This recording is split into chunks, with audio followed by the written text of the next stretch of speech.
building a story around your product, building a story around what you are trying to sell will actually make it more relatable, right? It will give it this human feel and build like an emotional connection with your story, with your product.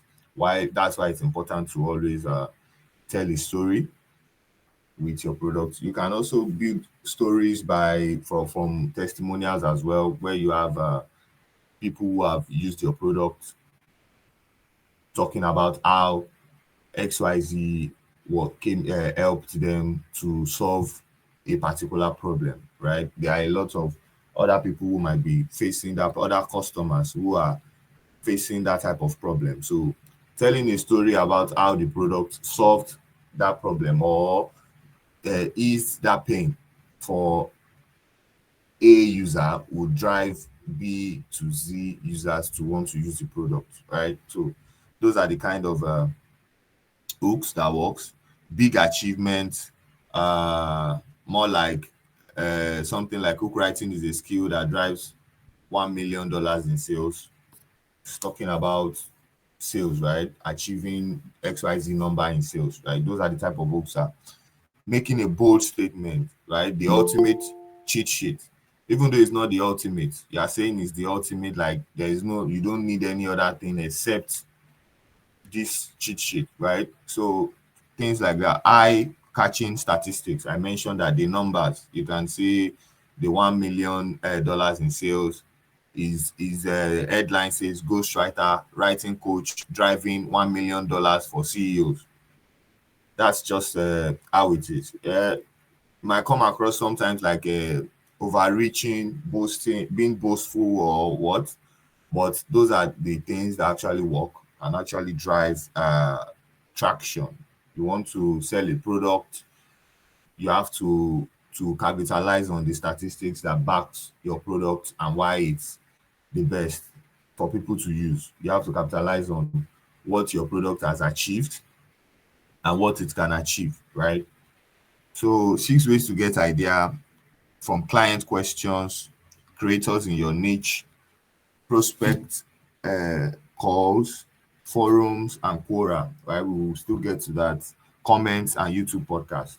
Those are like content development ideas, how to research your content, right? Then we have 10 repeatable hook templates.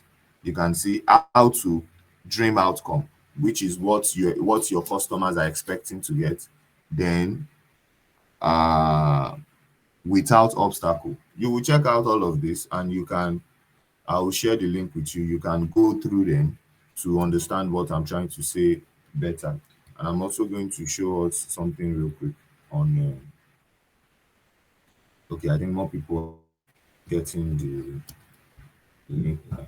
So you can check out it's not clear on this document, so you just go directly to the post on LinkedIn and check it out, right? So one major thing I want to share with us today is from the book Sell Like Crazy, right? It's I don't know if we've read the book before, but it's by Suby. What's his name again? Sabri Suby, right? It's by Sabri Suby. I'm going to share my screen, and he talks about how to understand your dream buyer, right? How to know who your dream buyer is. And before we dive into it, just a few platforms where you can always research what your dream buyer wants or what your dream buyer are talking about. You can always use platforms like Quora. You can always use Quora. You can always use Quora, Reddit, Answer the Public. I've shared them in the chat now, right? And other community forums. For example, in Nigeria, we have Naira Land, right? Those are forums that for your audience, you can always check out what they are saying about your the solution you are offering in the market. You can always check out what people are saying. It's more like it's dropping, right? Some Facebook groups as well. You can find Facebook groups that are related to what your product is about. It's important to check those groups out as well, and type in those keywords that are related to your business so you can see what people are saying about it. And this can also form the basis for your content. It can also form the basis for the type of content you create. When we get to SEO, we'll talk more about this as well when we do keyword research, where you can only search for keywords, search for keywords and the questions that people are asking, and you can just take those questions title and create content on them. We'll talk about the FAQs and importance of all of those, right? So let me just go to this content I want to share with you now on sell like crazy, right? So I will share my screen to the content, and maybe when we have a group of our own, I would share the PDF file of this book with you, which I feel would be important if you can go through it, right? So let me see. Window. How can I share? Just a second. Okay, nice. Can you guys see my screen? Please let me know if you can see my screen, please. Yes, sir, we can see it. I Yes, can Okay, see thank it. you. Yeah, thank you very much.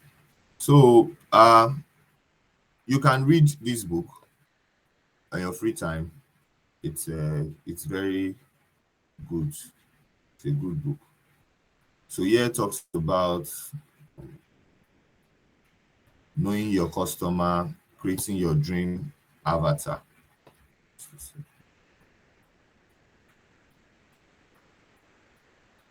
Your dream buyer avatar. This buyer avatar is the same thing as your user persona. You can hear user persona, you can hear buyer avatar, right? So what these are the 4 questions that I want you to jot down and always ask when you are trying to create your dream buyer. It's important you know their pain points. Some say FFWA, they say fear, frustration, wants, and aspirations, right? You should know their fears, their frustrations, their wants, their their aspirations, right? And in another form, we have here where we have what are their hopes, dreams, and desires, right? What do they want in relation, not in the a big sphere of life per se, just in relation to what your product is, right? So that's what you need to know, what their hopes, dreams, and desires are, right? If you are serving a product that provides a, let's say, logistic solution, it's not necessary for you to know what the person wants to be in life. Maybe the person uh, wants to visit the USA at some point, right? So it's just in relation to what your product offers, right? So you should know their hopes, their dreams, and desires. What do they want? What are they hoping to gain from a logistic point of view, right? Which is the solution you are offering. What does a day in your dream buyer's life look like? You have to understand what your dream buyer life looks like in terms of what platform are they most active on, where do they spend most of their time. You have to understand all of these things and know them before you can actually target and create the right content, right? If your customers are mostly spend most time on content for them, right? And this also has to do with knowing the demography, right? Knowing the age range of your potential buyer, right?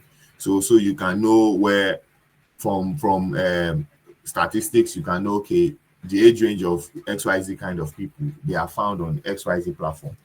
This is what will shape your overall digital marketing strategy to say, okay, this is where I am focusing my resources on. Your resources are limited. You can't always use every platform out there. So you have to narrow it down to those platforms where your customers are available, where they spend most of their time, right? And where they are in that mood you want them to be. For example, somebody might be on let's say, okay, let's say somebody is on Quora, for example. When you get to Quora, the mood is to ask questions. It's different from when you get to IG, right? It's different from when you go to uh Spotify, for example, a music app. Your mood is different from when you go to TikTok, if you understand what I'm saying. If you go to Spotify now, you want to listen to songs, right? Well, even Spotify does not allow it, but it would not make any sense if you are creating a video content and intend to serve it to Spotify users, right? When you know they just want to listen to audio, why not use a podcast, right? Why do I want to listen to a podcast and you want to show me a video? If you understand what I'm trying to say. Where platforms where people want to ask questions, where they want to get answers, right? Which is in text format, right? It is best you give them that and not give them, let's say, a video to watch. So the mood of your you have to understand the mood and the intent of your potential user, potential customer on each platform. When people go on Google, there's what they call intent, right? Are they in the mood to buy at the moment? Do they want to get answers? Do they want to see images? And this is even more evident in on Google search now. Google search has done it in a way that when you search for a keyword, at the top, right, you will see the options that are available. You will see all, you will see images, you will see videos. We'll still I will touch on that again when I'm doing SEO. All of these things are arranged according to what the algorithm has understood people to want um for that particular what do I call it now? For that particular query you search for. Somebody is saying, can I start from the beginning? Okay, we haven't covered much. I won't be able to go all the way back, right? I was just talking about how we can create great content, right? We've discussed why we need content marketing. We've talked about uh, the importance of content marketing and the strategies you can use in creating great content, right? Now we are discussing, trying to give tips on how to actually create this content.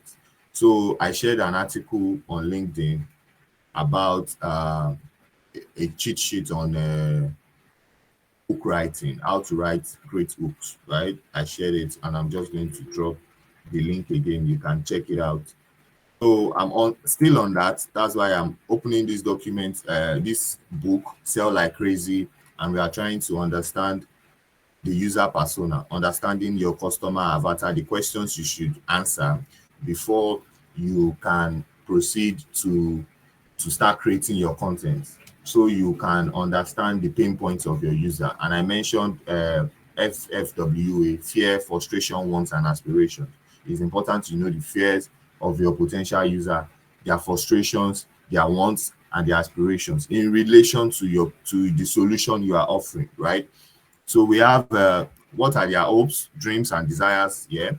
We have what does a day in your dream buyer life looks like. So you need to answer those questions. Where do they hang out and congregate? Right? Like I mentioned, what platforms do they spend most of their time on? Where do they ask questions? What are their what do they comment on? All of these things. What are their interests? These are the questions you need to answer. And funny thing is, these answers is like goes all the way to the very end of your overall digital marketing efforts. For example, when you are creating paid ads now, you need to fill in your audience. You put your there's a platform where there's a part where you create audience.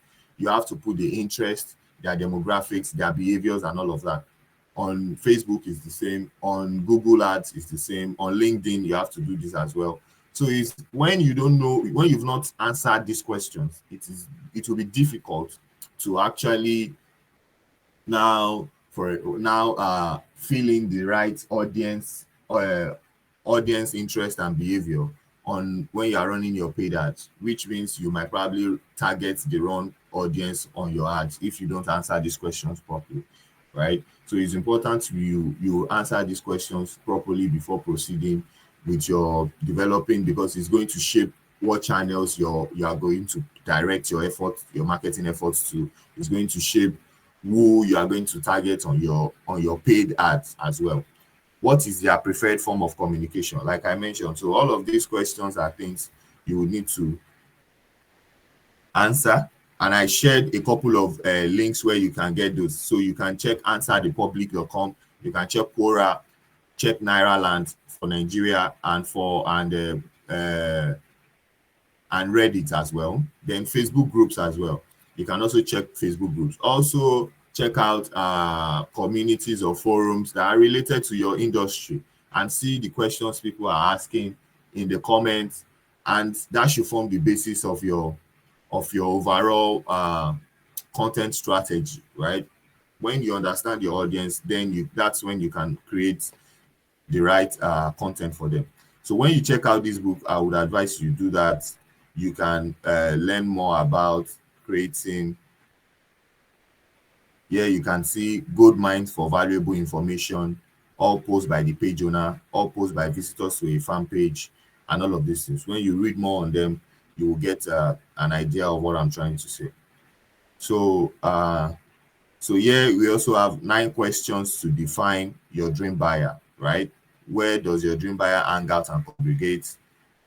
So all of these questions, you would definitely see them when I share this document with you. So here is a customer desire copy, right? The customer says, I want to lose 10 kgs before my wedding day, right? So for somebody who has done enough research and knows what the customer desire is, then your copy speaking to their desires. When I talked about having a target audience and personalizing your content to suit your audience, which is one of the reasons why digital marketing is better than has advantage over traditional marketing, right? We mentioned the fact that you can actually narrow down your audience to those that are actually in need of your product, right? So when you do that, you can now create a copy that resonates with your audience, and it seems as if you actually know you are with them and know what their problems are, right? So for example, here we have, I want to lose 10 kgs before my wedding day. Then the copy speaking to their desire says, our exercise program is specifically designed to help you shred fast and drop 10 kgs to 15 kgs in 60 days guaranteed. We talked about using the numbers, right? Using numbers and using being confident in your content, active voice, right? You can see you get shredded fast and drop 10 to 15 kgs in 60 days guaranteed. When you see a copy like this for somebody who actually wants to lose 10 kgs before our wedding day, she is prompted to click and say, whoa, what's this about? Let me check these people out. There's a guarantee, there's what do I call it now? There's a time frame for it, and there are numbers, which means it is direct and exact, right? So here's another one. I want to have my website ranked higher on Google, guaranteed Google ranking in 90 days, or we work for free. When you read this book, you will understand what power guarantees are, and you can better get the idea behind why it's important in crafting sales copy, right?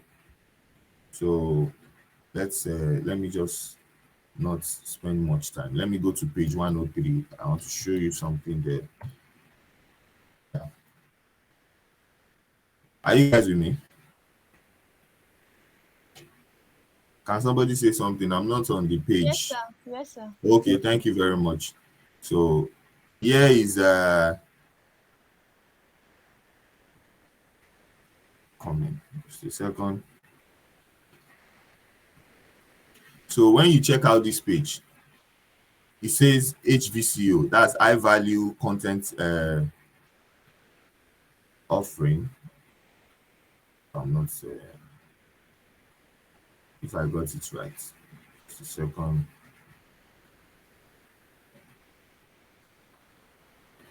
So what this talks about is crafting the right headline for your content.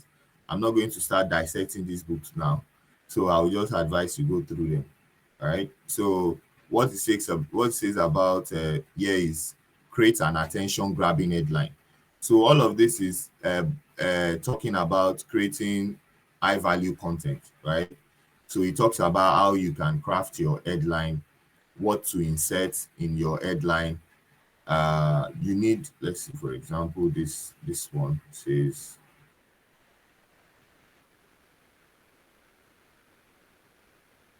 a headline that grabs them and who you are writing about, or for your video content as well on social media, on TikTok, on Instagram Reels, on YouTube. It talks about creating hiring a financial plan.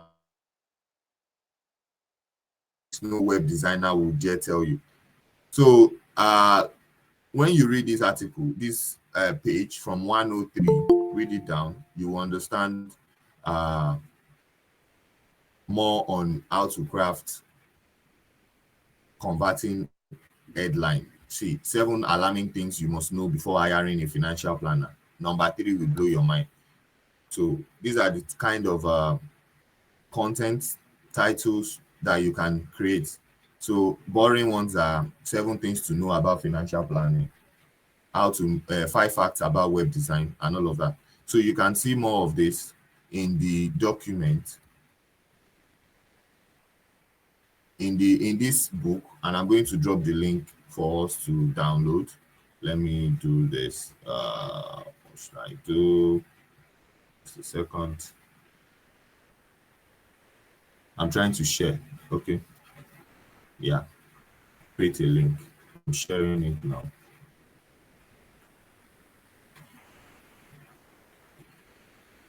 So, like I said,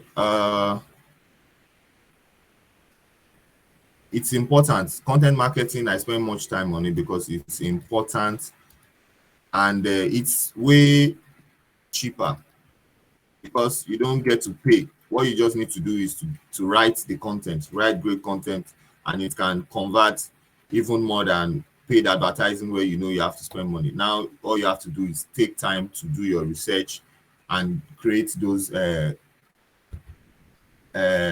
contents and share them, right?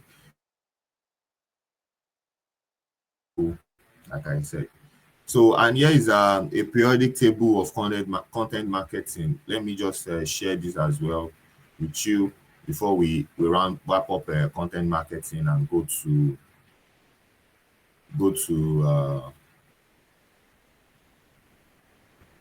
search engine optimization, right? I'm going to share this link with you as a 26 cheat sheet for digital marketers, right? That you need. So the first one talks about the periodic table of content marketing. When someone wants to ask a question.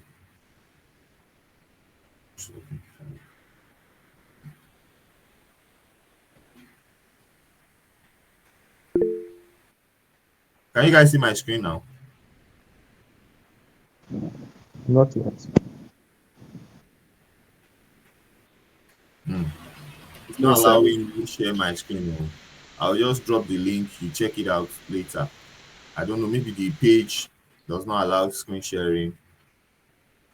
Let me go back to sharing my doc and see if it works.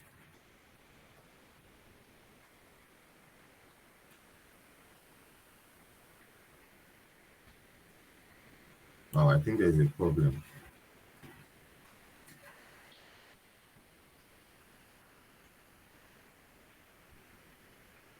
Okay, Sorry, guys. Let me just join again. I can't share my screen. I will go and come back now. See if it works.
So, can you see my screen now? Yes, sir. Okay. So, I'm going to share this link as well. The periodic table of content marketing. It talks about all type of all content types that can be used to, yeah. You guys can see my screen, right? Yes, sir, we can see it. Sir. Yes, sir. Okay. Sorry, I'm asking too much. I just want to be sure you are here with me. So yeah, you can always see content ideas for for you. You see article, slideshow, video, podcast, press release, event, ebook. We have print, e-learning, email, quizzes, how-to, reviews, question-based, ask the experts, interviews. These are all ideas for content. When someone submitted the assignment I gave and was talking about how digital marketing allows them to create content, and I think it's a fashion person says he or she sells clothes or something, where you can create content with people putting on materials that were ready-made materials for others to see. That's a type of content. Behind the scene showing when you're actually sewing those materials is a content idea. When customer come to pick their material, creating that's a video. You can create video content from that. What else? Maybe when you buy your raw materials, that's the stock materials you going to use to create ready-made dresses or jeans or whatever, is another content. So creating content, especially these days, is endless. There are a lot of ideas you can always use to create content. So you see debates, checklists, gifts, uh surveys, testimonials, demos, galleries, glossaries, uh, all of these things. You can check them out. Type of content that you can create, and it's grouped here under. You can see strategy. Then there's the format, which is the format of your content. You can see the type of format you can use for your content. Then this is it pink now, or says talks about content type. So all of this place talks about the content type. Then we have the goals. What are the goals of your content? We have funny, sexy, shocking, moving, unbelievable, illuminating, cool, cute, uplifting, and all of that. Informational, educative, and all of those type of content are the content awareness type of content that contents that inform, contents that are for fun as well are important, right? Then you have your okay. I think this is actually sharing triggers. This one under here. I think I'm colorblind though. So then the goals is the traffic, the leads, branding, sales, search, members, shares, engagements. Then you have your metrics as well that you can track: page views, unique visitors, your cost per lead, the number of downloads if it's an ebook, your views if it's a video, streams for podcasts, search metrics, new members that joined your community. Then you have social metrics, engagement metrics, and all of that. So, and here are the platforms you can use for your content. So I'm going to drop the link to this. Let me just drop the link to this content so you can download it by yourself.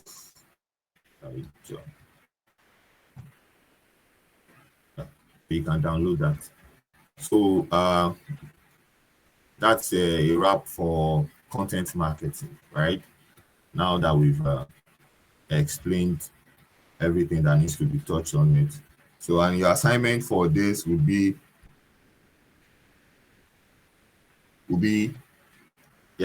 based on your selected business case study, right? Initially, in the first assignment, you chose a business and you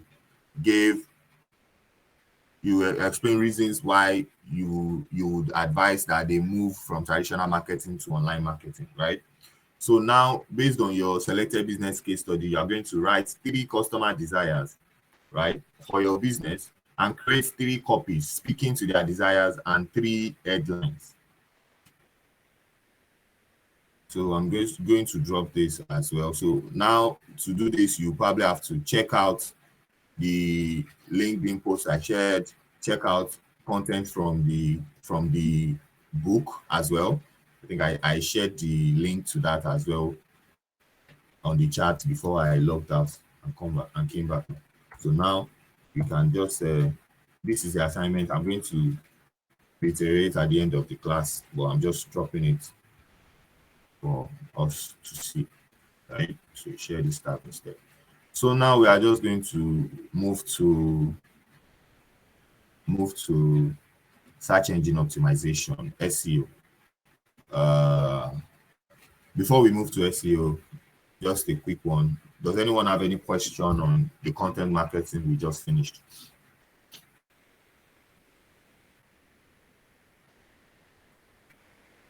Or addition? Is Mr. Franklin here?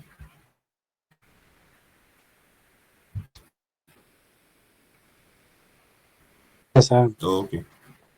Would you have anything to add or a question or anything on this? No. Oh, okay. Nice. So I hope you found the resources helpful. Thank you. You weren't following again. Okay, but I gave a recap now.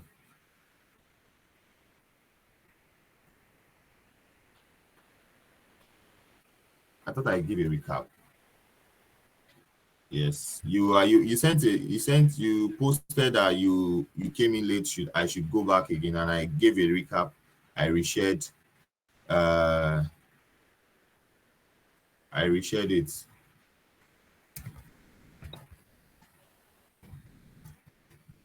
You got to have recording for this. Yeah, so let's go to search engine optimization then, since we've covered content marketing. So does anyone want to give us a few tips or insights on search engine optimization before I start?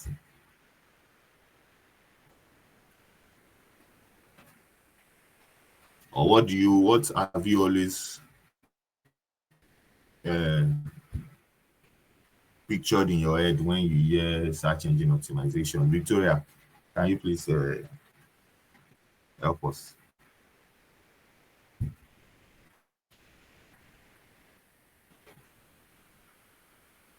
Okay, so there's a recording for this, and it will be shared at the end of the class. So Dainty Rose, you don't have to worry. a link will be shared where you can watch again. So Victoria, can you help us real quick? Are you there? Yes, sir. I don't really have an idea. Okay. Mr. Rabiu Tairu.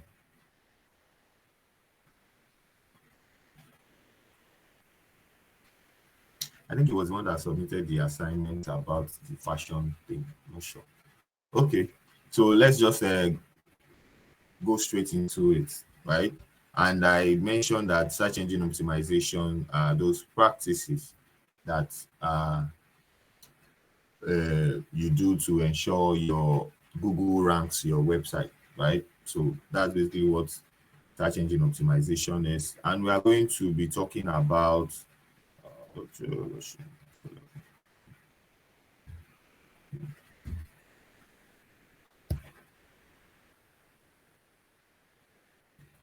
we are going to be talking about uh, this. So search engine optimization is the process of optimizing your website, content, and online presence to rank higher in search engine result pages, right? They call it SERPs for relevant keywords and phrases. For this, most of the time, it's basically Google on this side of the of Nigeria, right? Other country might use Binge and all of that. So, but basically, what most times when you rank on Google, you rank on Binge as well when people use the search engine, right? And when you set up your search console, for example, your Google Search Console on Google, you can easily download it and upload on Binge. They actually have the same. I don't know how they do it, but it is. I think it's open. They are open to each other. They allow data from each other. You can even when you create your Google My Business, you can use it to create your Binge business or what they call their own.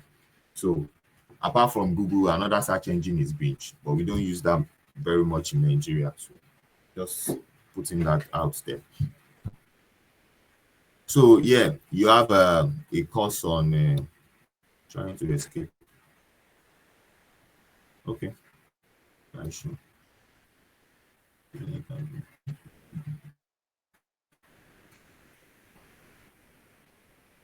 Yeah. So I'm going to drop this link now. It's an SEO checklist, 41 tips to optimize your website. You can check that out as well. So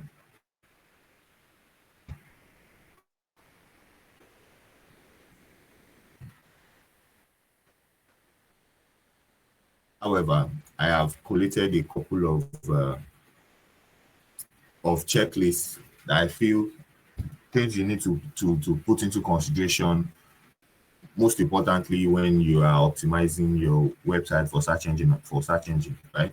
First is Google Search Console. It's important to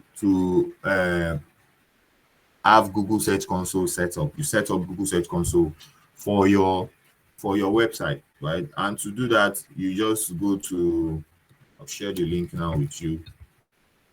Google Search Console was created by Google, right? It's a platform where they give you a tag. So this tag now, you put it at the back end of your website. Once you do that, it allows Google to crawl and index your website, right? So the essence of somebody wants to say something.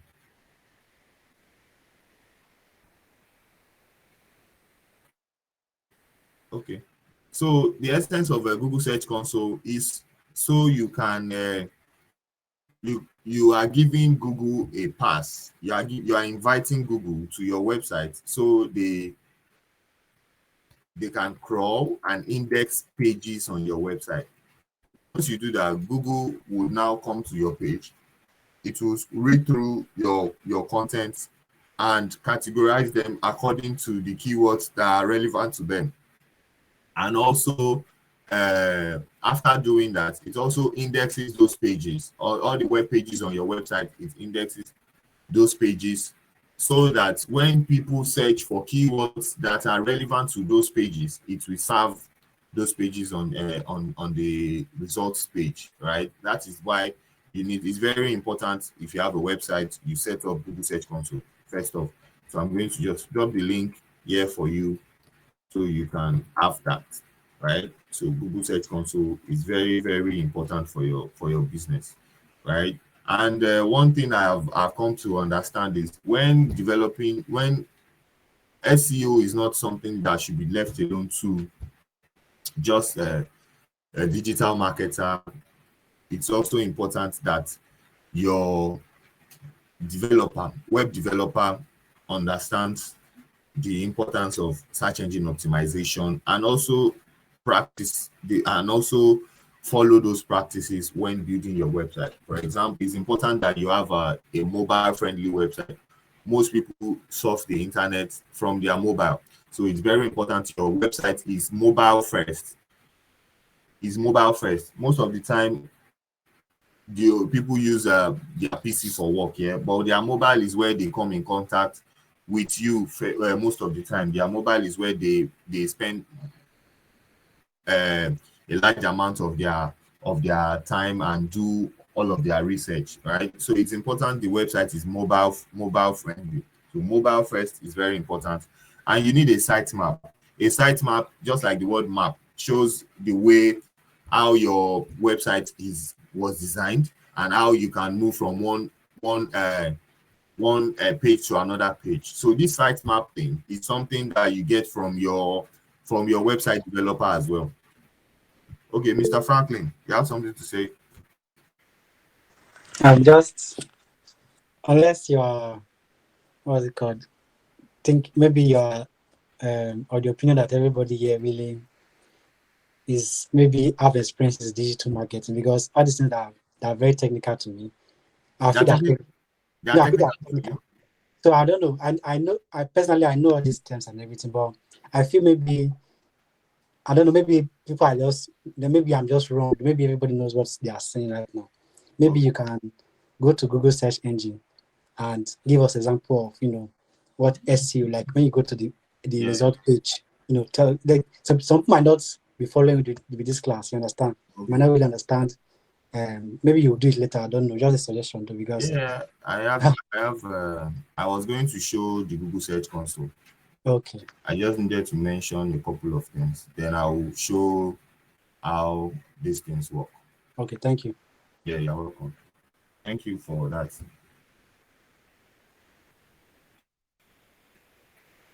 Yeah, we are recording, so you can always check the recording after the class. We'll upload to YouTube and share the link, so you can go through them on your free time.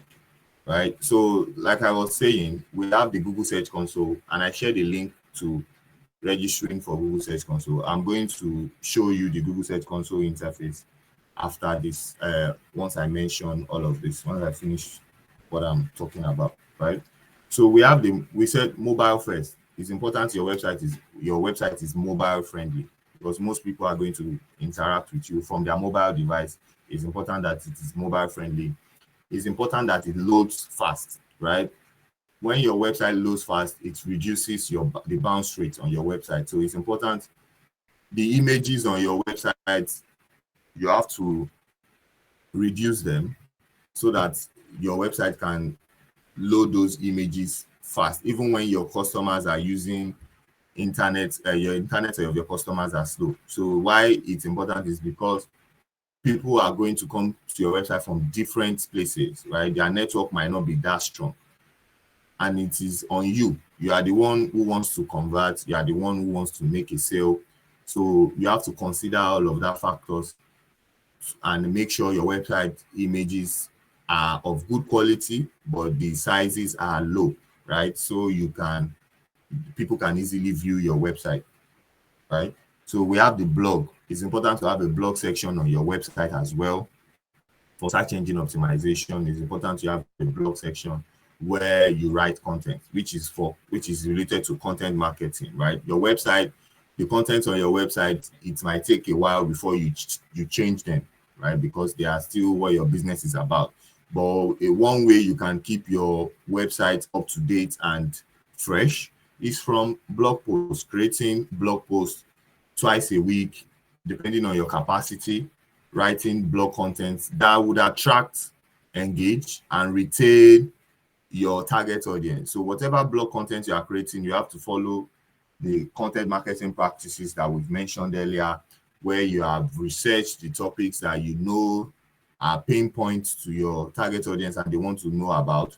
Then you include those, you write content on, you write articles on those kind of content. Then you share.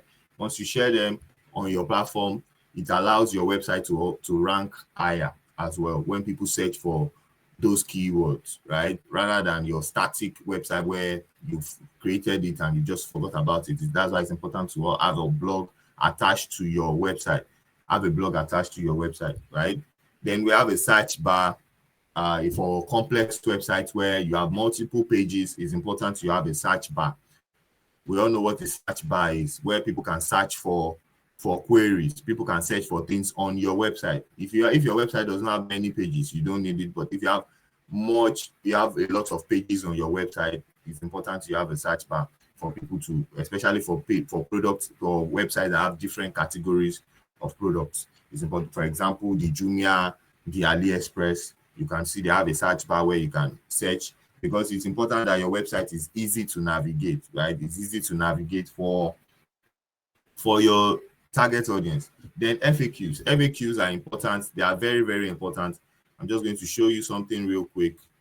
Say, search for,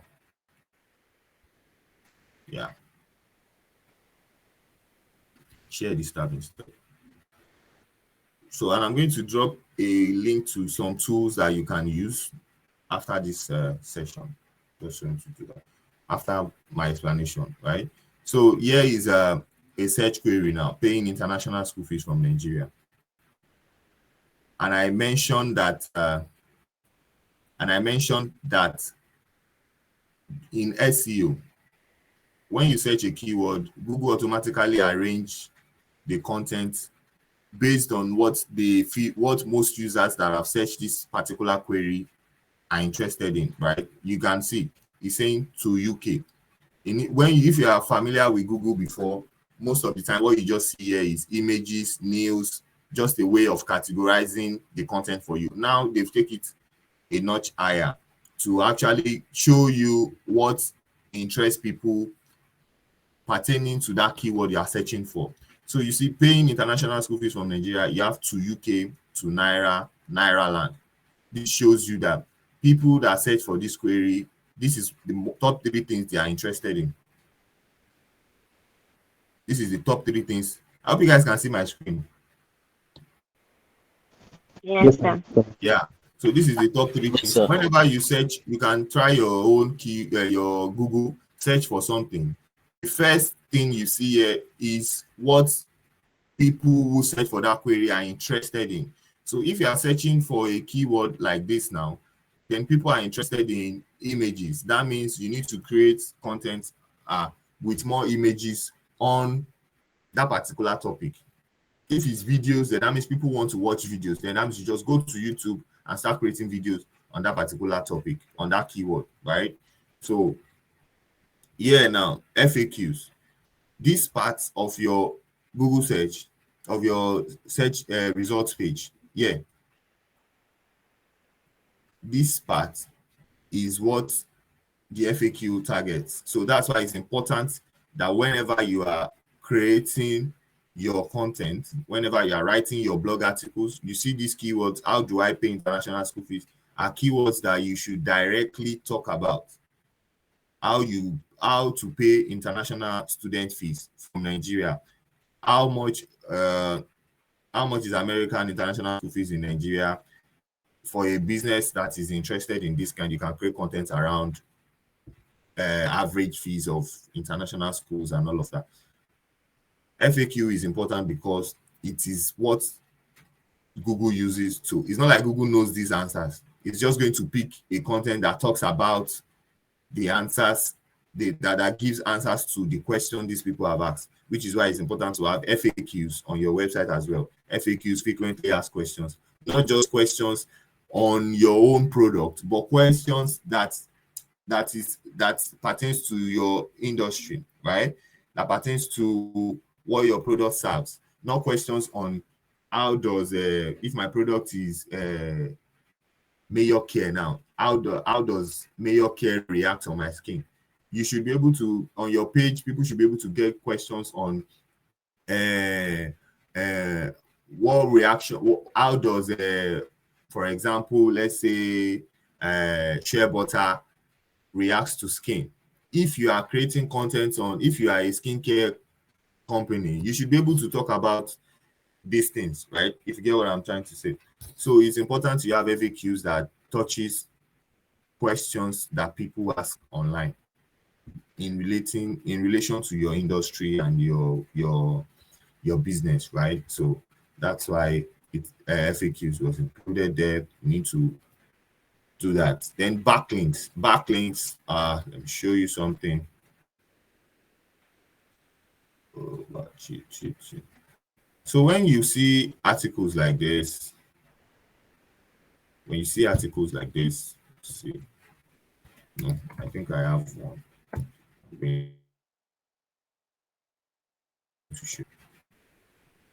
Yeah, so it's saying create a, you can see it to start using the tuition platform, visit the official website. Can you see my screen? This Yes, sir.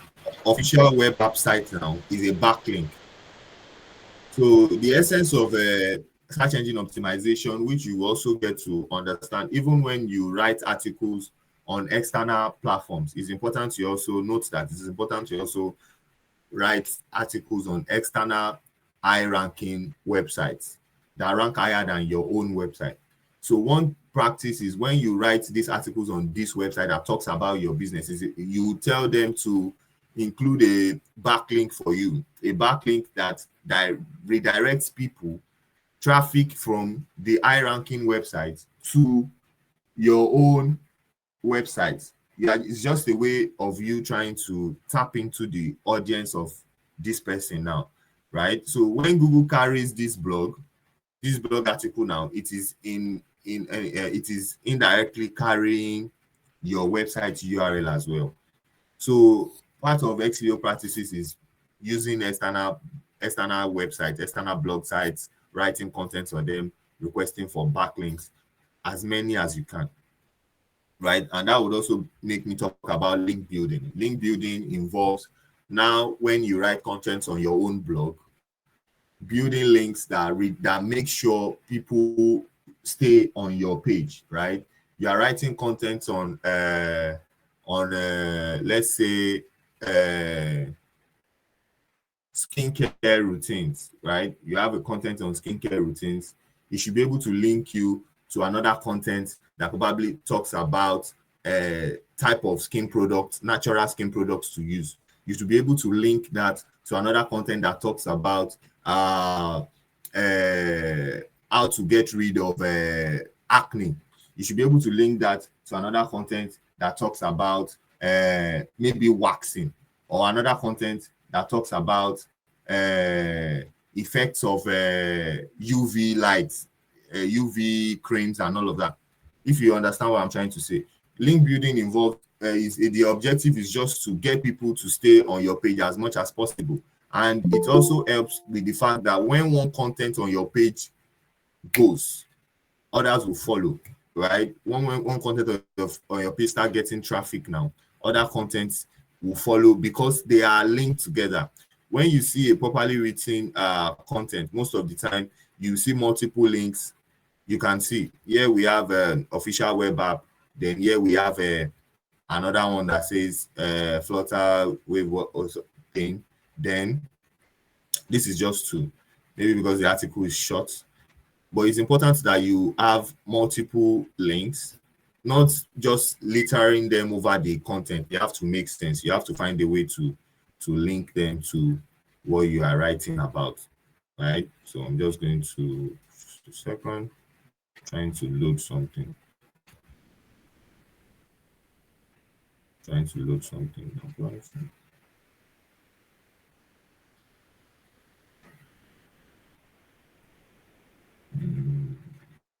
Okay. I think this. When you share this tab instead, when you look at this content now, it talks about.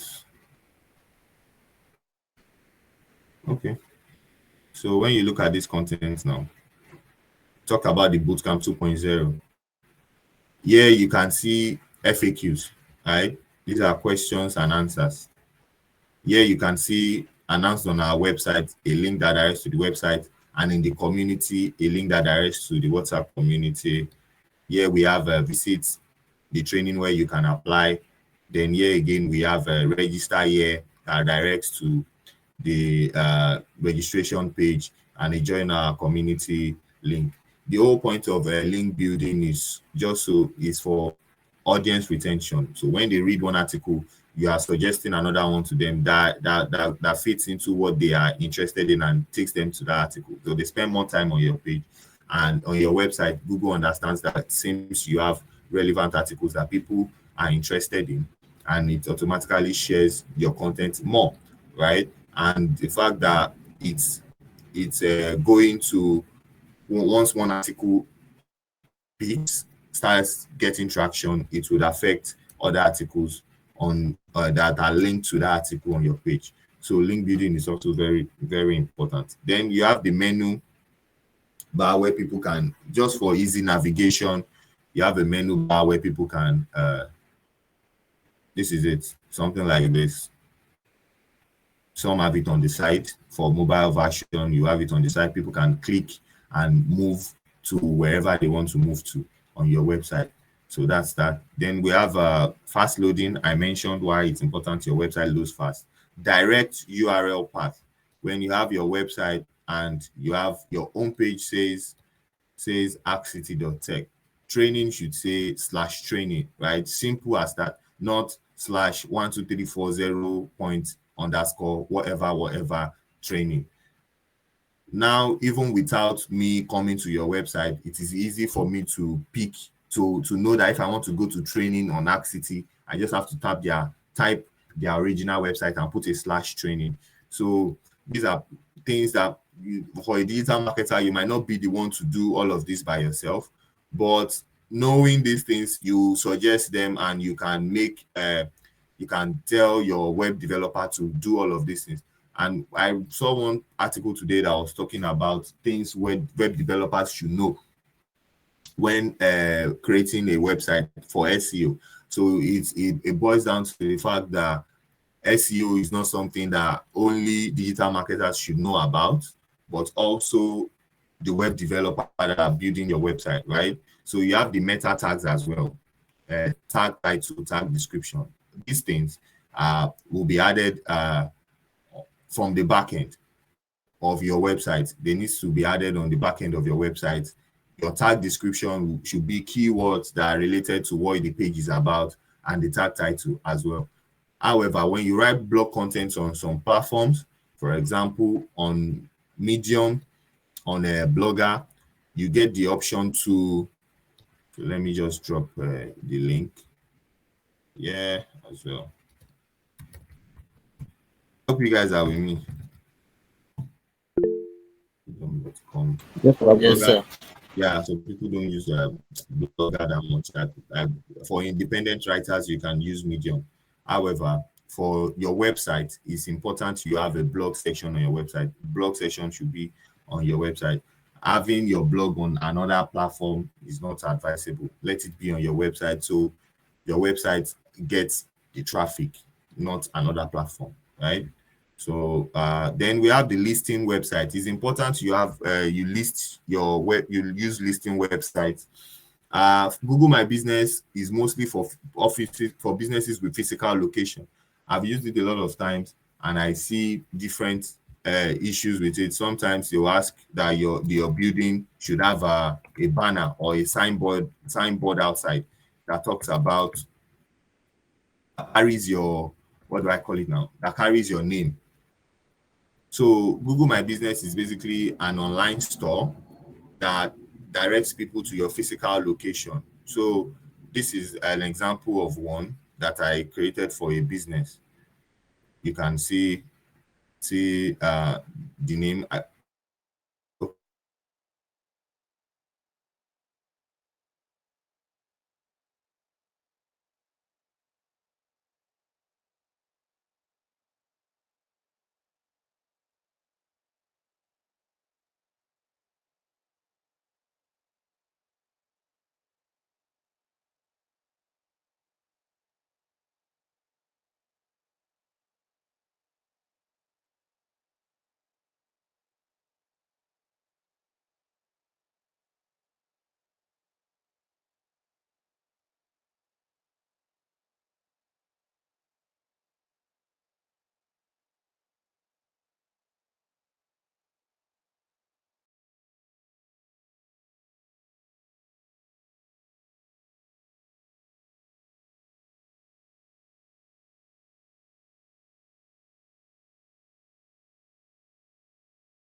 biggest park in water park. This is like worldwide thing. So here talks about how big is the water park with standard facilities, where the new water park sits at 1,500 meters square land. This is an article that was posted on Sun News Online, part of SEO, using external websites to write content, right? So when people now start looking for information about it, it is easy for them to get those information. That's basically what search engine optimization is about. I don't have to be there to answer all of their questions. They can get the answers because you have written enough valuable content online. You have put enough valuable content online for people to get the information they need. So Google My Business is basically what Google My Business looks like. There's a mobile version for it, and there's an online version, which is something like this. When you search for, let me give you the link as well. If you have a physical business, like someone who said he has a store where one boutique or something, you can use this to register your physical location so people in your area can find you. Then you can also post. So when people, and one thing for Google My Business is it helps with location-based search. When people search for XYZ near me, you pop up because the person is searching within your perimeter, right? So you pop up. So that's basically what part of why you need that. Then you have binge my places. You can, like I said, you can download your information from Google My Business to binge my places. You can download your information from there. So yeah, it's also important to have Google My Business so you can get reviews. Yeah, you have Google reviews that shows people give you reviews, and that's a form of testimonial as well, right? So it shows when you are open and when you are closed, and it shows how much your ticket costs, right? So it's important to have things like this. When I worked with an immigration brand in Canada. Now we have we signed up for a particular company and a particular marketing agency, and we wanted to optimize for local search. What they asked us to do was to get as many immigration listing platforms as possible and register on them, right? So we are talking about immigration lawyers now. So I had to register on over 50 immigration listing platforms just for that business. So when you are doing search engine, that means when people search for immigration lawyer in, let's say, Ontario, the person pops up because you have registered on a listing website on that platform. You have a Google My Business listing as well. Like I said, all of these things work together, and you have to be consistent with it. So as many listing websites as you can get in your niche, in your business, register on them. And for this particular back now, for example, TripAdvisor is a travel platform. For a hotel now, you might probably want to use booking.com. So all of these things are important. Yeah, then we go to one thing I'll do first is let me just show us this Google Search Console, right? And show us once and for all before I forget, because time is running out. I'm trying to cover search engine optimization as much as I can. Just give me a second. Oh, got it. The last in Bootcamp 1.0, I actually created this Google Search Console for them, with them. Sorry.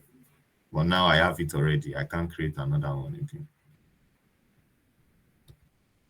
Share this tab. Okay, stop sharing. So I hope you guys are following. Is my explanation clear enough, or do I need to break it down more?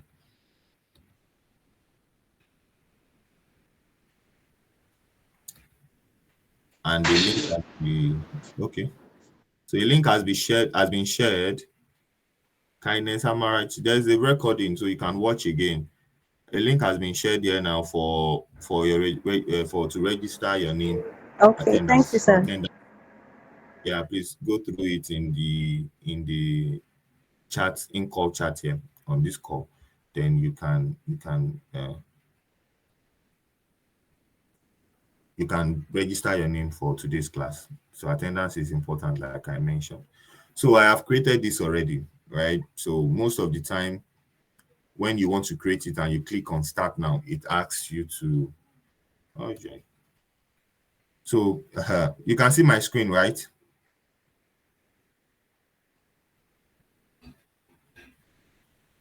Can you guys see my screen, please? Yes, sir. Yeah, Yes, thank you we very can. much. So this is what the Google Search Console looks like. What it asks you is to put your URL. You just put your URL on this place. Then it gives you, okay, let's try and do something. I don't use this one because it requires a DNS verification and you need to probably contact whoever is handling your website, which might be a long talk. So I just use URL prefix, right? I just include your website, which is HTTPS, whatever your website, HTTPS :// then you put your www dot your name. Once you put it, it will bring let's do something.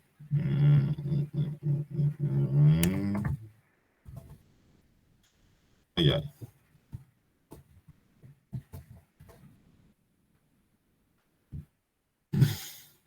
Added already.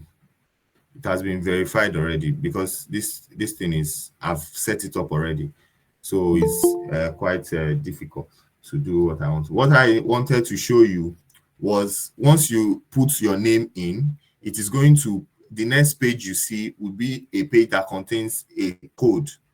The code is for you to yeah, just a second. I want to show you, actually want to show you how this works, but I'll need to, let me just use a random website, https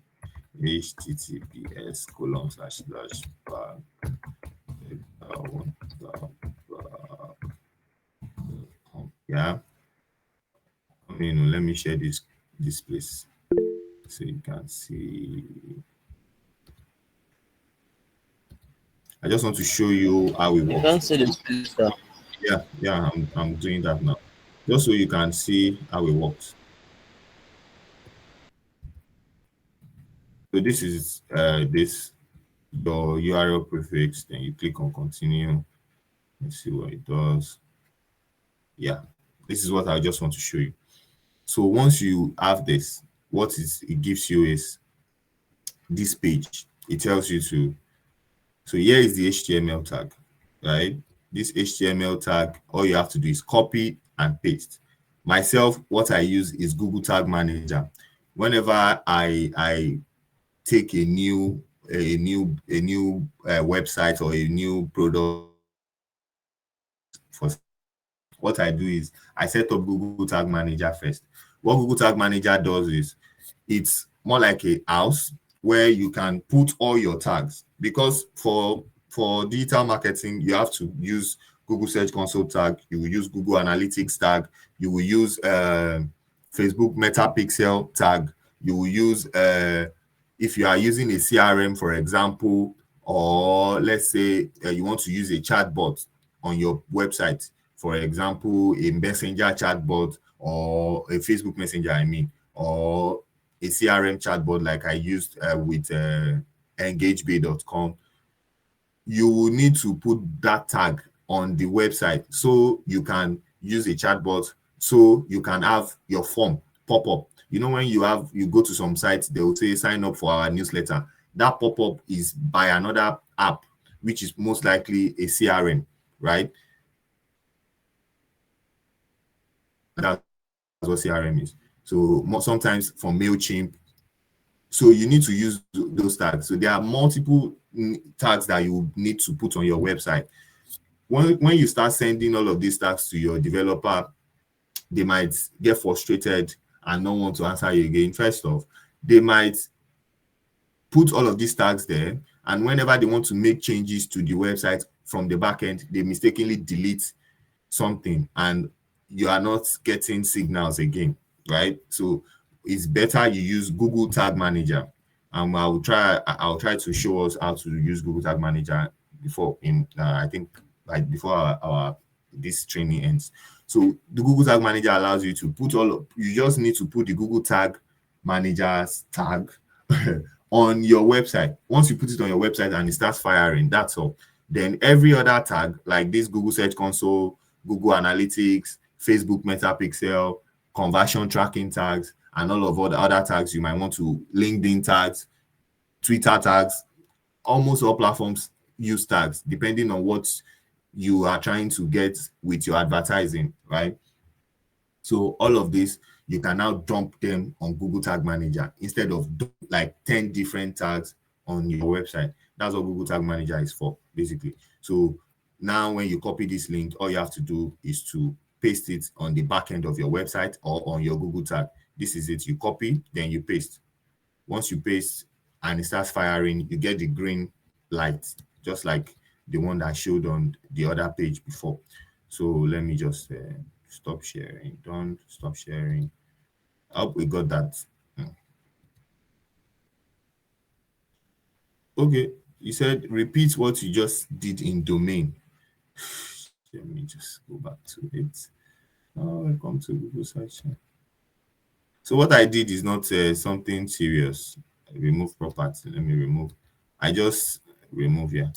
You just put in the URL of your, if you use this domain, you need to your DNS verification, which is from the website hosting website, because what this does is every URL, every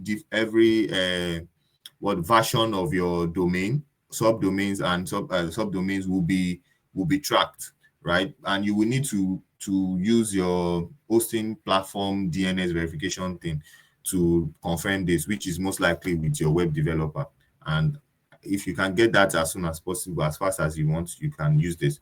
But this, you just need to put the URL of the website you want to track, and it will track that website and every part on it. So www.packbreakerwaterpark.com/ticket, hackcity.tech/training/news and events /contact us is going to track everything, right? So what you just need to do, the sample is a https://www. your website. Once you do that, it will load the page where it tells you to add a tag, right? Then you add the tag and you are good to go. So yeah, that's that. So let me just share this real quick. I've given us our assignments, right, for today on content marketing. So here you can see this is how the Google Search Console interface looks like. On the overview, you can have your performance, tells you how your website is doing, how many clicks you are getting, indexing. I told you what indexing is, where Google categorizes your page, just more like a library. Where you go to a library, there's an index where you have everything arranged. Then you have your page experience here. Core Web Vitals is here. Then your mobile usability is here as well. It's saying good, but for this Core Web Vitals, I think there's a problem. So what this does is it tells you what issues you have with your website, and most of the time you just have to relate it to. It's saying we have 6 poor URLs on this. Then you can open the report. I hope you guys can see my screen. Longer than 4 seconds, meaning it takes time for this thing to load. This thing is saying more than 0.25 on mobile, right? Need improvement. All of these things, honestly, for myself, I would not know what to do, which is why I said it's important that your website developer also has search engine optimization knowledge, right? So what you have to do is just forward this to them and say, this is what is wrong. URLs with this issue provide a poor page experience, meaning it's going to affect your loading time. So it's telling you these URLs will provide, and what's the URL? This is the URL. Then you can copy this and paste to your web developer, telling him, yeah, we have issues with this.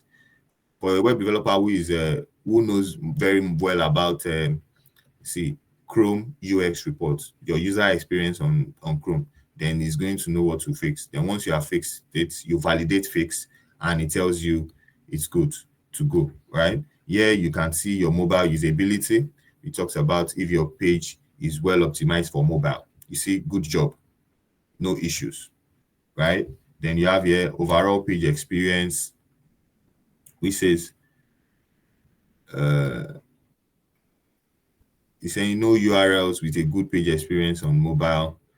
We have these issues with core web vitals. Mobile usability is good, HTTPS is good, but we have issues with this. And it's also important, your website should carry HTTPS, not HTTP alone. When it carries HTTP, they will need to double check before they are allowed to go to the site. Let me see if I can HTTP.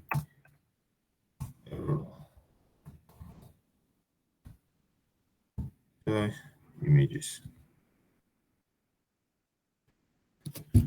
Coming. Yeah, to avoid errors like this page isn't working. There's also one that will say you are going to a private page, double check to be sure you want to go. I've forgotten. Oh shit. Trying to get once I see it, I would share. You must have seen it before. You might want to access some sites and it will tell you that secure. And the website you are going to is not secure. Yeah, this is it. I got it. This is it. Your connection is not secure because you are using the website you want to go is not is as a HTTP wahala, so it's not trusted. The S at the back means security. If it's secure, so if it says it's not secure, that means you need the S is not there. So that's that. Then that's everything with you can always solve the Google Search Console by yourself. It tells you your average CTR. You can see 30.6 average position. This can be better. It needs to go way higher. 1.5, 2. Then you have what you are ranking for. Basically, this is just the name. Then other ranking. This is show what queries you are showing for. Then you have here the pages that you have on your page, your top pages, right? Then you have here the countries where people are searching for you. Then you have here the device. What device? You see, mobile is always higher. So why not optimize your mobile, right? So then you have your search appearance. It's not showing yet. So you can always download this report. You can always download the report, and it's important for the report to put you in check of what you are doing. I want to share a link with you, where you can is it this? No, not this one. Page experience, page insight, speed, page speed insights. Where is it? I'm trying to get a link. I will share that with you once I have it. Okay, so this is a try page speed insights. So these are things you can use to analyze your website. You can use it for. So what you just have to do is copy link. Let me copy and see. So once you have, next class is on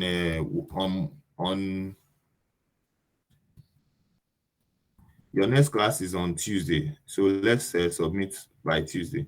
So you can use page speed insights to analyze your website. Basically, it's going to tell you what is wrong, make a proper diagnosis of your website, then tell you what to fix on it. Then you can see all these are just images. How fast does it take for this full image to come out? So that's what this is about. You can see first contentful paint, largest contentful paint. That is what the LCP is. That's the largest size. It takes 0.8 seconds. Total blocking time 60 milliseconds. All of these things. For on mobile, let's see. So you can see the red means it takes longer. Then there are things that needs to be fixed for it to be faster, right? So another tool you can use, so you can see reduce unused JavaScript. What it's telling you is it's going to tell you what to do. Reduce the impact of third-party code, serve static assets with an efficient cache policy. You're not a website developer, you might not know all these things, but your job as a digital marketer is to highlight all of these problems and ensure that they are fixed, right? So that's everything about the page insights. And another one will be GT metrics. I'm going to drop the link here as well. GT metrics. You can use that as well for your website to optimize, to check your website performance. Let's try that out now. Stop sharing. Let me share here. GT. I hope you guys are copying these things I'm sharing with you. Just copy those links. And I also want to share this extension with you, Uber Suggest. And when we get to keywords, if we can touch that today. So this is GT metrics, basically. GT metrics. Yeah. So what it does is just put your website, enter your URL. Let me just enter https://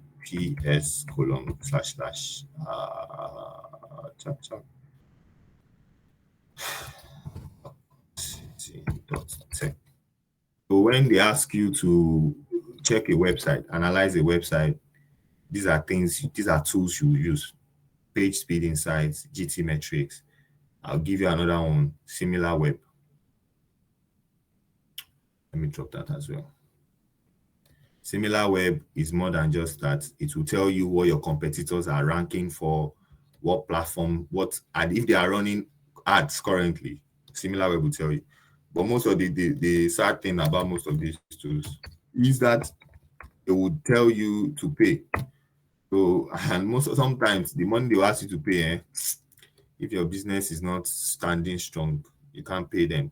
So that's one of the problems we face as digital marketers, why we don't get to explore as many tools as you would want to, compared to your counterparts in other countries where they have they use credit cards. When I worked with the company, I would just pay for different software with credit cards. They can be sorting just so you have tools to use and all of that. But sometimes you don't get that opportunity at every company. So that's the problem. So here is GT metrics. It tells you your grade, your performance structure, largest content painful, total block, contentful paint, total blocking time. And you can even compare with another website, your competitor's website, and check what you can do better, right? This is a summary. This is your performance. You can check your performance here. Then you can check your structure. There is one that talks about waterfall. Yeah, I think it's this. So now, if you have images that take time to load, this is where you can get them. Once you see, I hope you guys can see this screen. Yes.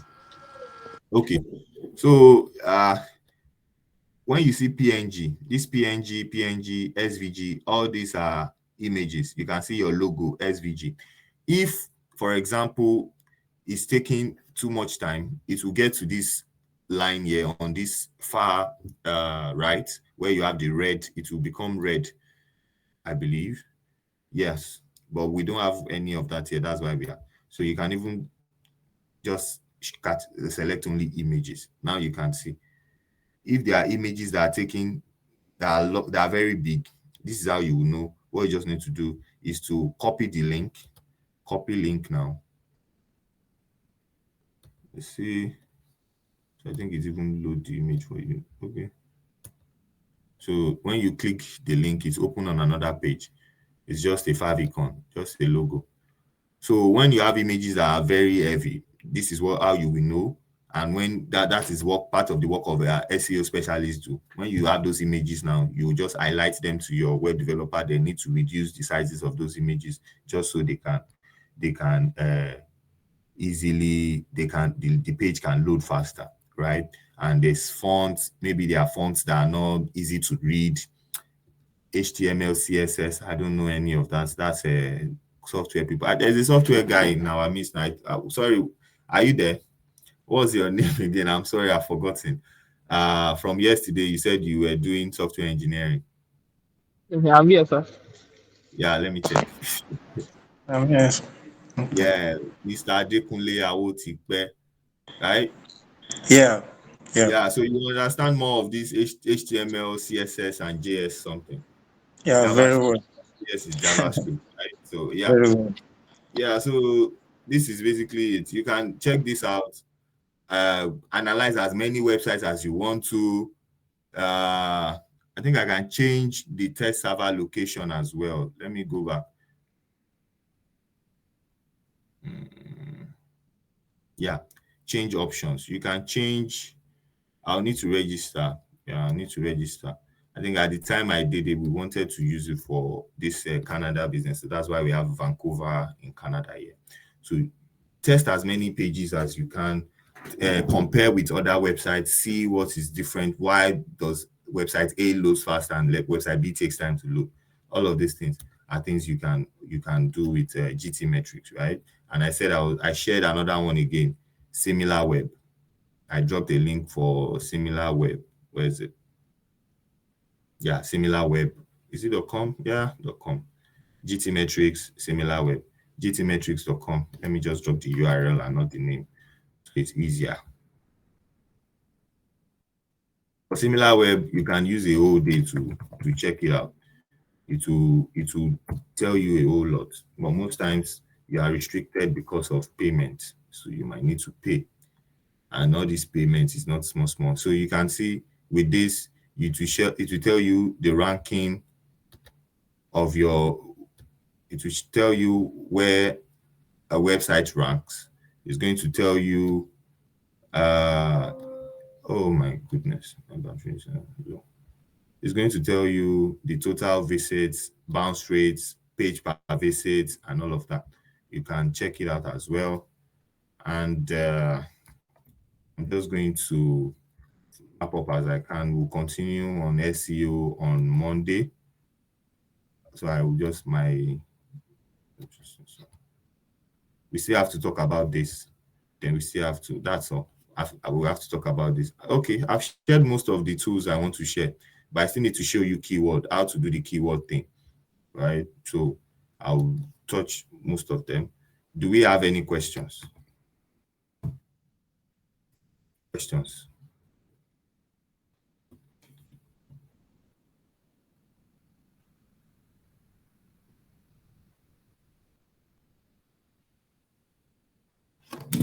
Does anybody have any question or any addition to what I've discussed today? Okay.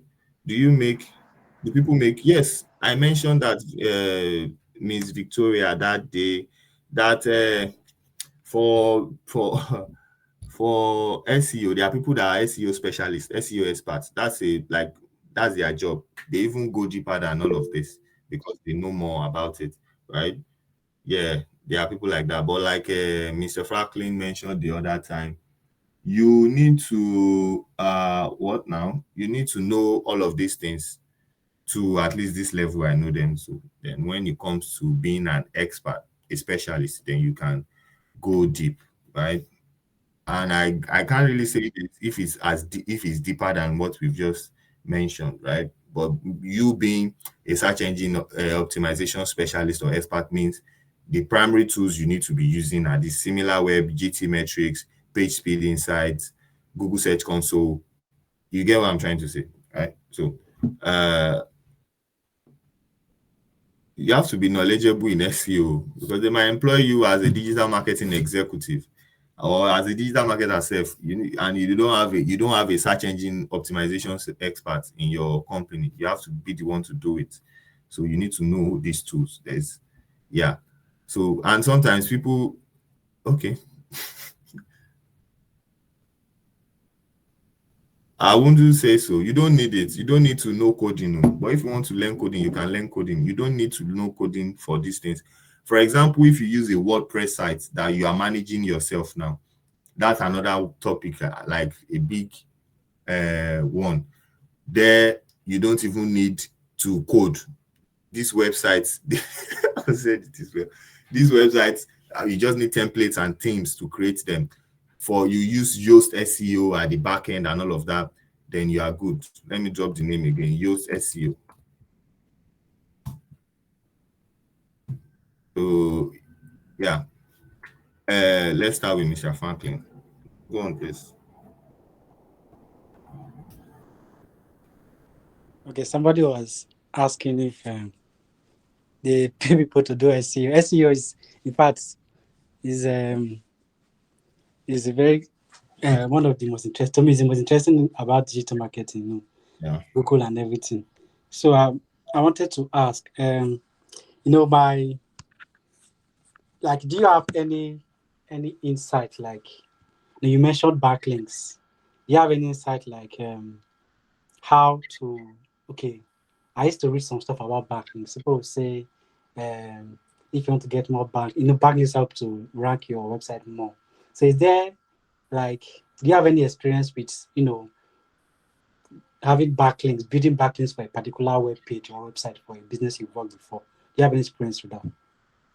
Yeah, I think I shared something about it on the page where I was talking about Bagvega Water Park. I said with backlinks, what you have to do is from my own practice and what I've always done is you need to use external websites that rank higher, right?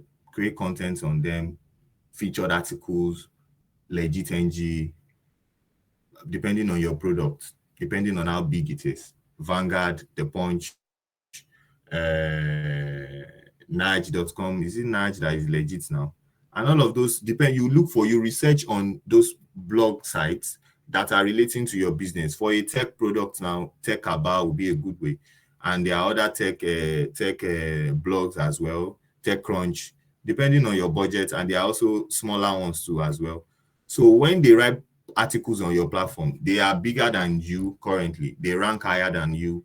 And they just create an article, a featured post, featured article, and they link to your website. That is backlinking, basically. As much as you can have all of those, right? When people search for your name, what it does is, even if you don't come out, the article about you on those platforms will come out.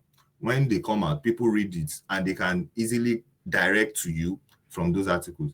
That's what I mentioned about backlinking, about researching on blog platforms that are related, that are in your niche, in your industry, and creating content, featured content. If there are some you don't have to pay for, some might be paid, and we'll even touch that when we get to the next page where we talk about on-page and off-page SEO. And the link building is where now on your own content and pages, you link every of your contents to themselves, most especially your blog content. And I mentioned about writing content on maybe skincare routine, linking it to benefits of using shea butter, how to get rid of acne, linking it to another content that talks about UV lighting, linking, and all of that. Just so you retain people on your page, right? And when people spend more time on your website, it tells the algorithm that you have relevant content and it will rank you higher. I don't know if I answered your question. Yeah. Thank you. You're welcome. Yeah, kindness. I think kindness before Joshua. Okay. Good day. Sorry, I joined in late. I couldn't find the link to the recording of the class and also the assignment, so I can get more insights. Thank you. Yeah, so the link to the class will be shared later. The class has to end before you can create a link, right? So Okay.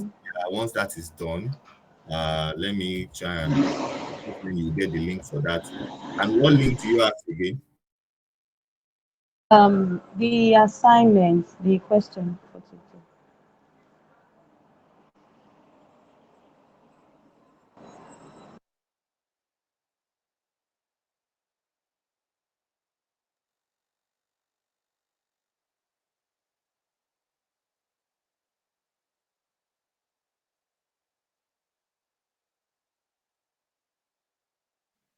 Hello, guys. Can you guys hear me? Yes, yes. Sorry about that. My PC died and it's raining every year, so I can't even go out to put on the generator. Sorry about that. I'm going to share the assignment again with you. I would does anyone have the assignment? Have you copied it? If you have, please drop it in the chat for kindness to get it again.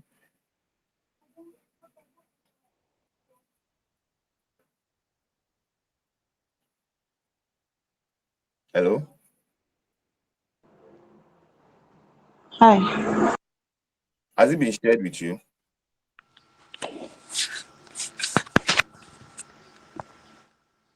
Yeah, what other question did you ask? I missed it. Okay, I was asking, I only asked about the class recording and the assignments.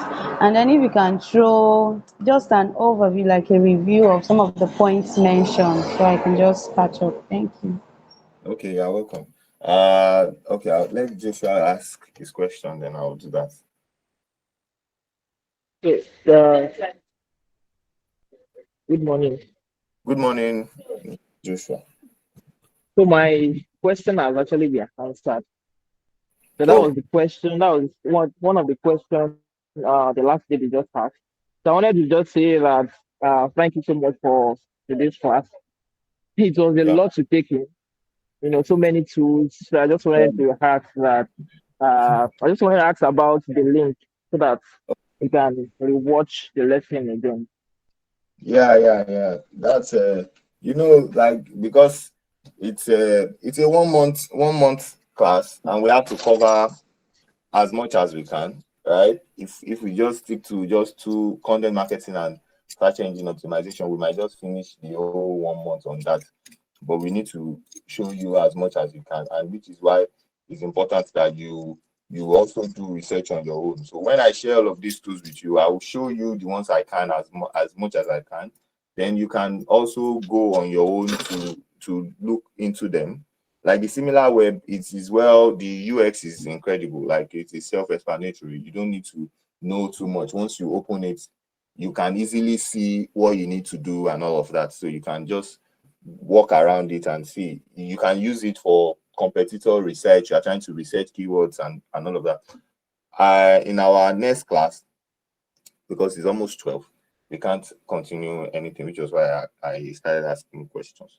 We'll talk about the remaining checklist for. I dropped a link to checklist as well. We'll talk about a few things I need to mention on search engine optimization. Then we'll do the on-page and off-page SEO, all of these tools. And then we'll do keyword, right? Keyword research. I want to spend more time on that as well. Keyword research and using keywords to create content, right?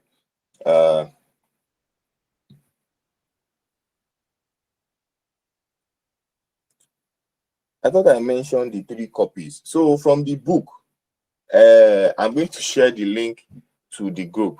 You know what I'm going to do? I will, because now my PC is dead. The link is on my PC. I shared the link to the book already. Yeah, I shared it already. Somebody, can you share the link? When you go through that page, I said page 103, where it talks about the HBCO, right? You would, and where I talked about the 4 questions you should ask your audience. I mentioned that as well when we were talking about user avatar and user persona and customer avatar. We talk about where do they congregate, what are their pain, their desires, their wants, their aspirations, how do they behave, or things like that. I've forgotten the exact word, right? So we said when you know all of these things, I said now research on the case study business you chose. What are the wants? What are the frustrations? What are the desires of people in that field? Your potential customers, right? What do they want to know? What problems do they want to solve? Right? And I also gave links of platforms you can do that. You can use Quora, Nairaland, Reddit, Answer the Public. I think Answer the Public is the only one that is paid there. But those are platforms you can use to know. You cite keywords relating to your business, then it pops up For example, Quora, when you just search for keywords related to your business, is a question platform. People ask a lot of questions on XYZ. So those are their pain points. Those are things they want to know about. Now, when you check the book on page 103, from page 103, you see a place, and in the document I shared as well, that's our presentation document, you will see where I mentioned customer desires and the copy, where somebody was talking about shredding 10 kg before their wedding, and there was a copy that was created that talks about shred 10 to 15 kgs in 60 days, right? When you look at the recording of this class, you will also see it. So look at that, use that to, first of all, create three of your customer desires, what they want, based on the industry you have selected in your first assignment, right? Then after you've created that, then write copies pertaining to that. Then on page 103, the HVCO, high value content thing, I've forgotten what the phrase is for, right? When you look at it, the HVCO now, look at the practice of those HVCO. I think it's about 5. I can't remember. On that book I share with you from page 103. Then you will see how to write headlines, then create headlines based off the wants and desires you have researched on. Then you create those headlines following that practice.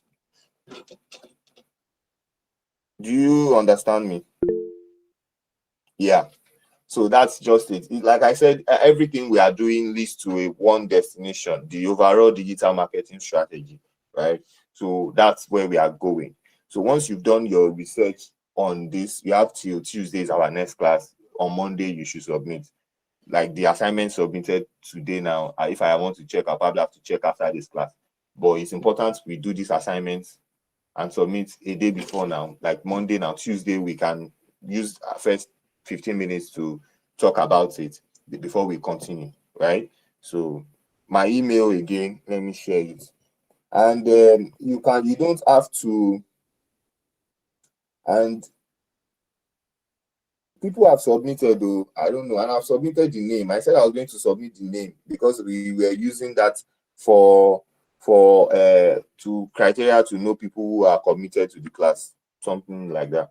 So for this is my email. I said use a Google Doc, not send it to my email address directly.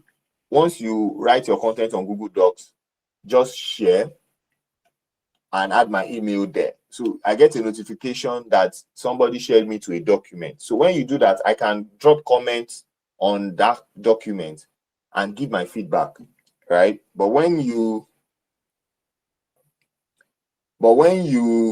send it to my email, I'll probably have to download on my computer.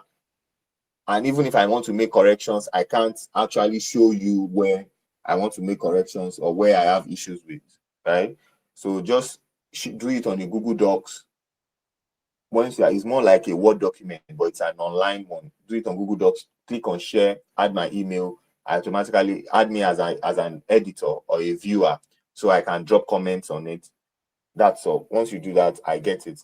And also include your name. Somebody created theirs and they didn't include their name on the document. So I had to now start looking for the name of the person.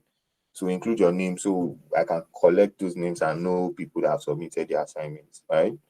So I think that's all. Does anyone have any other question or anything they want to say? Okay. So that will be the end of our class. Once the video recording is ready, I'll share the video recording to everyone so we can watch again. Thank you very much for today.